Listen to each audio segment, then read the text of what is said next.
Listen to this song.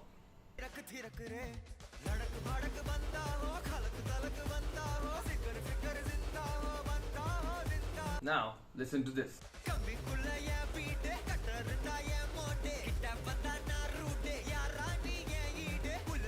आपको कौन सा गाना पसंद है? तो हो सकता है आपको पहला ज्यादा पसंद आए या दूसरा ज्यादा पसंद आए हो। क्वालिटी में आपको फर्क किसी के लगा या नहीं? चलो फिर से ट्राई करते हैं। ये गाना सुनिए।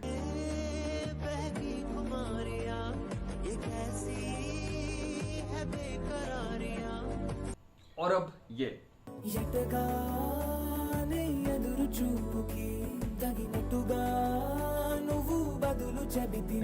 इसमें तो आपको क्वालिटी में फर्क नजर आया ही होगा। अगर क्वालिटी में नजर नहीं आया तो लिरिक्स में तो आया ही होगा। और ये प्रॉब्लम कोई नहीं है, ये बहुत सालों से चली आ रही है। आपको याद होगा जब हम छोटे थे और हम टीवी पे dubbed south Indian movies Hindi में देखते थे, जो साउथ इंडस्ट्री के बहुत ही बढ़िया गाने होते थे, वो डब करके कुछ ऐसे बना देते थे। गांव की नदियां, गांव की खुशबू, भूलेगा कोई क्या। एंड बाय द वे, ये सॉन्ग यूज किया जाता है कोयर के द्वारा all around the world in different performances.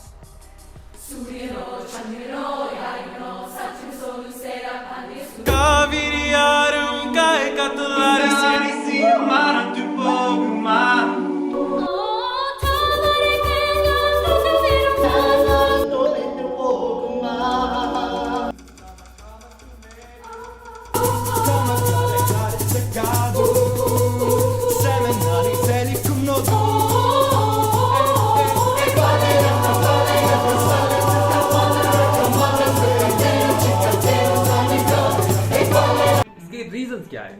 इसके रीजन बहुत है। स्टार्ट करेंगे हम नंबर 1 रीजन से, जो है not original language. Example Anirudh जब कोई गाना लिखता है वो उसे लिखता है तमिल, उसकी मदर टंग में। ही also works in Telugu industry but mainly इन तमिल। और इसकी स्टूडियो रिकॉर्डिंग भी तमिल में ही हो। एक रफ ड्राफ्ट के रूप में भी ये तमिल में लिखा जाता है और इसी ओरिजिनल लैंग्वेज की वजह से ऑथेंटिक फील सुनाई देता है। तो ट्रांसलेशन के बाद जो सॉन्ग डबिंग के बाद खो जाता है, जो राइम स्कीम है शब्दों की वही चेंज हो जाती है और कई बार ऐसे शब्द मिलते नहीं है कि वो उस चीज को रेप्लिकेट कर पाए। However, सिर्फ यही रीजन नहीं है, रीजन और भी कई है, जिसके लिए हम आते हैं रीजन नंबर 2, जो है डबिंग और dubbing process. Most of the time जो ओरिजिनल गाना होता है वो स्टूडियो में रिकॉर्ड होता है।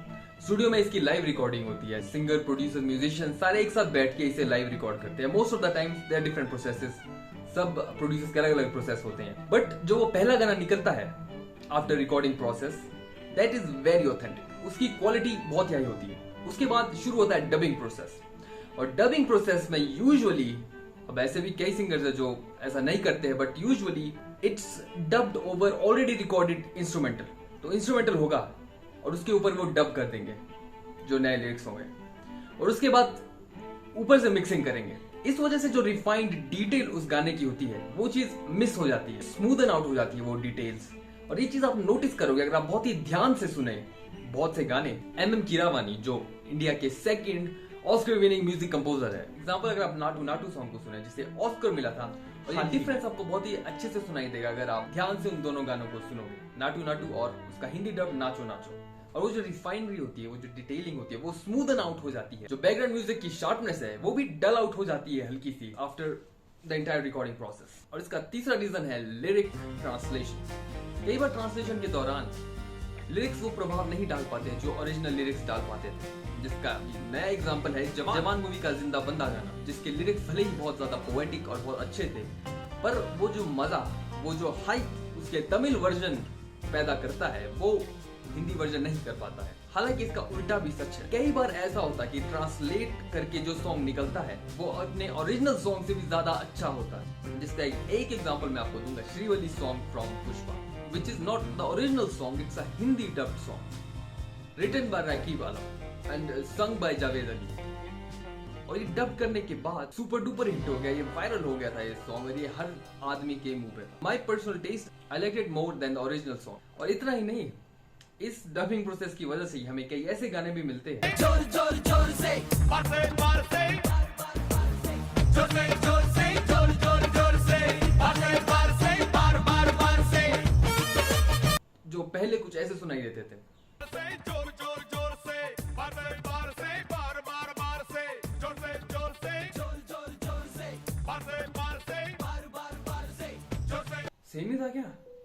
अरे भाई ये तो मुझे पता ही नहीं था। अब हम चलते हैं फोर्थ रीजन की तरफ, which is one of the most important reason और जो इसका सॉल्यूशन भी है, विच इज टाइम। जो टाइम होता है between writing a song, recording a song and release of the movie, वो कई बार बहुत कम होता है। हालांकि कई मूवीज है जैसे एग्जांपल RRR और पुष्पा, जिसके पास बहुत ज्यादा टाइम था और रिकॉर्डिंग और रिफाइनमेंट के लिए, पर मोस्ट ऑफ द टाइम इतना टाइम नहीं होता लोगों के पास। Aniruddh is a very busy person और वो एक साल में पता नहीं कितनी मूवीज के गाने रिकॉर्ड करता है। More master of the music and the background score other than the lyrics. In this small amount of time उन्हें ओरिजिनल गाना भी तैयार करना है, उसको ट्रांसलेट करके नया गाना भी तैयार करना है, उन्हें डेडलाइन मीट करनी पड़ती है और इसी चक्कर में ये ट्रांसलेशन उस स्तर पर नहीं पहुंच पा। यही चीज इसका सॉल्यूशन भी है, which is time. Sandeep Reddy Vanga postponed the release of his upcoming Ranbir Kapoor starrer Animal from 11th August 2023 to 1st December 2023. ऐसा उन्होंने क्यों किया? It is all because चाहते थे कि साउंड ट्रैक अपने मीनिंग को लूज ना करे और वो रिफ्लेक्ट करे ओरिजिनल मीनिंग हर लैंग्वेज में। तो ये जितनी भी लैंग्वेजेस में डब होगा, हर लैंग्वेज को सुपरवाइज करेंगे संदीप रेड्डी वांगा हिमसेल्फ, ताकि ट्रांसलेशन भी मिस ना हो और उस म्यूजिक का जो फील है, उस म्यूजिक का जो ओरिजिनलिटी है, वो भी मिस ना हो उस ट्रांसलेशन में। See, the kind of lyrical value what you have achieved in Hindi, I need to give the same kind of a lyrical value in all different languages. For that, I really need to spend time, spend energy, time and everything, to get into all different languages. कई directors ये करते हैं जिनके पास इतनी luxury होती है, इतना privilege होता है कि वो एक मूवी की रिलीज डेट पोस्टपोन कर पाए। Very few directors who have this power, like SS Rajamouli. इसमें स्टूडियोज का भी आते हैं, स्टूडियो कई बार ओवरवर्क करते हैं अपने आर्टिस्ट, जिसकी वजह से उनका क्रिएटिव मैकेनिज्म होता है वो ही कई बार उतना अच्छा काम नहीं कर पाता है, because they are overworked so time. जैसे for example Raqeeb Alam, lyricist who is responsible for majority of translation of pan India movies. तो at the end of the day ये अपने डायरेक्टर के और प्रोड्यूसर्स के हाथ में होता है। If they want authenticity they can deliver it, but they just have to give artist more time. कोई गाना है जिसका जो ओरिजिनल फील है, जो ओरिजिनल उसका मकसद है, वो एक तरह से डिल्यूट हो जाता है उसे डब करके, क्या उसे फिर भी डब करना चाहिए? Very good example is Kantara. जो बहुत इंपॉर्टेंट डायलॉग्स थे वो ओरिजिनल भाषा में रखे गए थे, क्योंकि वो जो फील होता है, वो तो ओरिजिनलिटी सीन की वो चली जाती अगर उस चीज को भी डब कर लेते। तो कई चीजों को ओरिजिनल रखना ही बेहतर होता है मेरे हिसाब से। हालांकि ये है मेरी personal opinion, so that's what I think about it. आपको क्या लगता है? आपको कौन से गाने ज्यादा पसंद है? क्या आपको हिंदी डब वर्जन अच्छे लगते हैं या आपको ओरिजिनल सॉन्ग अच्छे लगते हैं? Tell me in the comments down below and thank you for watching.